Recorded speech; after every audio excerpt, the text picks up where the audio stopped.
So I want to jump on this because I think it's relevant. It's a little bit in a different direction, but let's say now we hit on enforcement of patents, and I think that is probably its own whole episode of something. But in a nutshell, how does the enforcement of a patent look like? I assume that there's somewhat of a process involved. Yeah, Matt, for my clients, what I try to first get them to do is approach their competitors in a friendly way and say, look, it may interest you to know that I have a patent in this area, something patent number, this or that.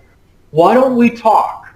This does not have to be adversarial, but you have to contact them. You're supposed to let them know the patent number, if you can, and potentially which claims of the patent could potentially be infringed by their device.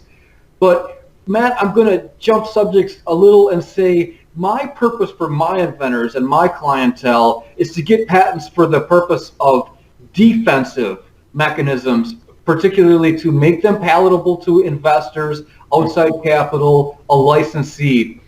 As far as enforcement and writing other individuals letters and saying, I've got a coffee mug and it sure looks like you borrowed the idea from your mug, from my patented invention.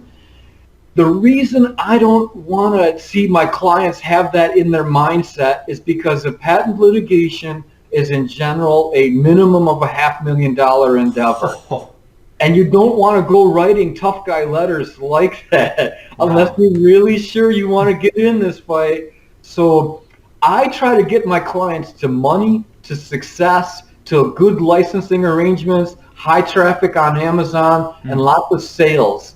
But as far as knocking on the door with, kind of language that is arguably intimidating, that's a real last resort. And if that's the kind of attorney that you're looking for, I will certainly recommend a couple hundred of them. Sure. But they're going to probably not take you unless they say, well, tell me about your assets. Do you have at least $500,000 to spend? And if your answer is no, they're going to quickly dismiss that email and put that into the junk file. Okay. No, that's a great answer. Thank you. I learned a lot from that.